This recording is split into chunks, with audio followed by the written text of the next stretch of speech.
walking wounded survivor. I may not know much more about him than that. Maybe I know that he's a warrior. Once we've got that list, we will start looking at, okay, what sorts of romantic stories could we tell?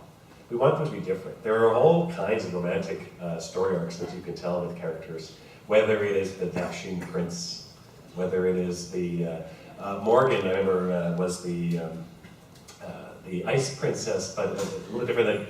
The whole thing that was fascinating about her was that you could get through her armor, that the barriers she put up to keep people away, and once you did, whether it was through friendship or through romance, that would be very, very rewarding, because she was a person who didn't know what friendship, what true friendship was about. As a matter of fact, I personally, I always thought that the friendship of a female character with romance was... She said she was like your sister. Yeah. Like, I want you to be my sister, Claudia Black.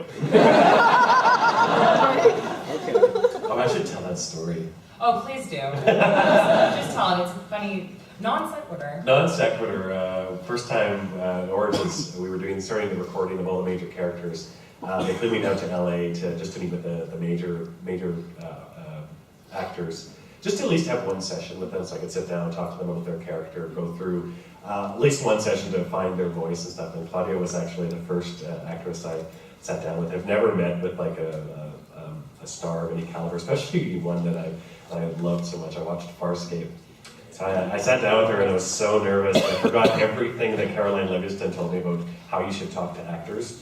And because I was telling you about her character, and when we first started doing the characters, we would assign sort of an actor that was their voice, at least initially in our head, who could play this character as we were writing them. And Caroline had said, don't tell them that. But of course I forgot, so I was talking and I was saying, oh, when we first started, I started writing with Morgan, I sort of had, Helena Bonham Carter was sort of back to my, and she looks at me and says, so what you're saying is, I'm a very cheap version of Helena Bonham Carter. And she said it so seriously, and I was mortified. And then she let me sit there for like a full 10 seconds, and I was like, and then she laughed. She thought that was funny, and then during the session, every time I'd lean over to the director and I'd give him a note on something she said, and he would buzz in and she'd say, does he want me to do it more like Helena?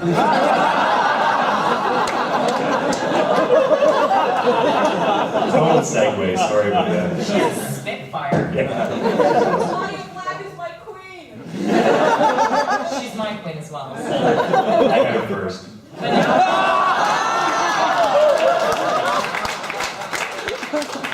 Well, now you know how it feels to get hit right in the feels. Yeah. Sorry, now I forgot what But talking about you have a list of followers, the broad strokes, and we decide, okay, now who's going to be romanced? And not only are we looking for different stories, romances, we're looking for like what options, right? You know, Origins, Morgan was a good romantic contrast to Liliana, for instance. Alistair was a good contrast to Zebra.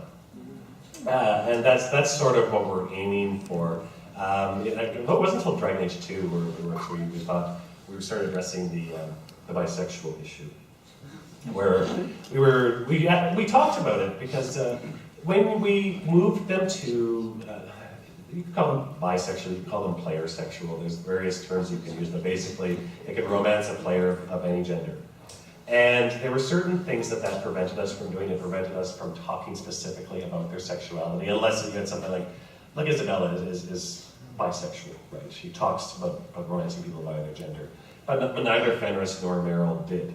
And it prevented us from having those characters talk about their sexuality, just so we could leave the illusion open for the player.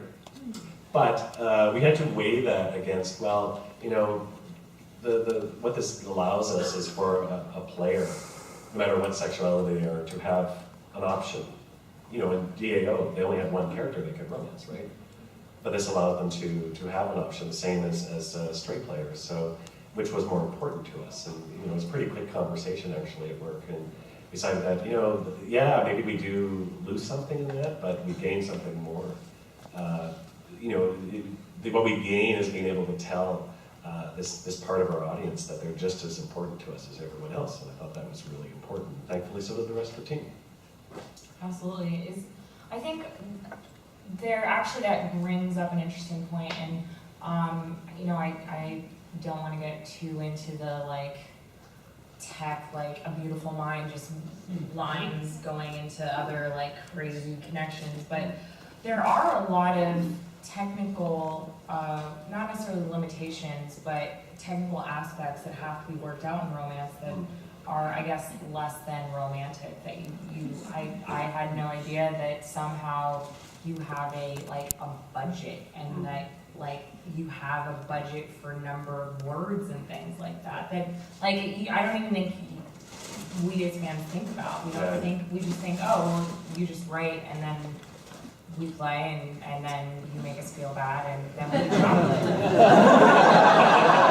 Yeah, there's a whole process. I mean, in a game like the ones Ira makes,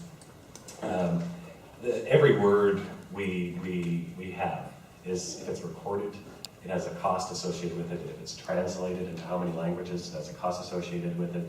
And then there's so many of those other languages, I think 4 right now, we also record for them. So it's recorded like 5 times, translated up to 8. So there's a definite cost. And where do you think we go from here? I don't think every game that has would benefit from romances necessarily, and if they did romances, I don't think they would necessarily want to do it the way we do it. We've sort of, I think, made a niche for ourselves a little bit, in that it's pretty much an expectation by this point that if we do a game, we're going to allow for romantic options, and that we're never going to be able to satisfy everybody, right? Because everybody has a type. But maybe we don't fulfill, or we don't fulfill it in every game. Someone says, "Oh, I loved Alistair." I loved him. When are you going to do another Alistair? Probably never. Probably never. I mean, we're going to try. Am I slowly rocking back and We're going to try to do some different things, but in any particular game, we're going to pick a few types, and hopefully, people will find them interesting. So, but what is the benefit? I mean, you play a game like Skyrim. Skyrim had romances, I guess. You could call them romances. It's like the Fable thing where you can marry someone and then they pretty much get locked up in your house. Hey, am I kidnapped you? Yeah. I just love the human anatomy looks like Moana. Anyway, that's not that that's a bad thing, right? I mean, there could be various reasons why they didn't want to do everything in depth as we did. Maybe because they're not going for that kind of characterization for the player, like leaving it open-ended. But I think the fact that we do what we do, it is a level of interaction and narrative that you don't get in every game, right? This is a chance for people who like different things. I mean, people play games for different reasons. To assume that everybody plays games because they love combat would be completely false. Not everybody loves combat. Some people just want to get through the combat to get to the story. Some people are explorers. They want to go around the world and see new things and learn about the world. Some people are progressive, progressioners. I don't know what the word is, but they always want to level up. They get all the codex entries. Completionists, yeah. They want to get the Xbox Live Chivos. Gotta get everything. Yeah. Gotta catch them all. Yeah. So trying to look at what different types of players are out there, and maybe perhaps offering at least some types of players something in our game that they wouldn't easily get somewhere else. And I think it's important. And maybe it's also possible that there are games that avoid romantic issues because of things that they consider awkward. When I was talking about earlier about the things that you say unintentionally, and they're just like, well, you don't want to open that can of worms. Well, we opened it. We open it every time, and we're going to wade right into that pool because we get a benefit. We get a big benefit out of the romances we include, but that comes along with a bit of responsibility as well.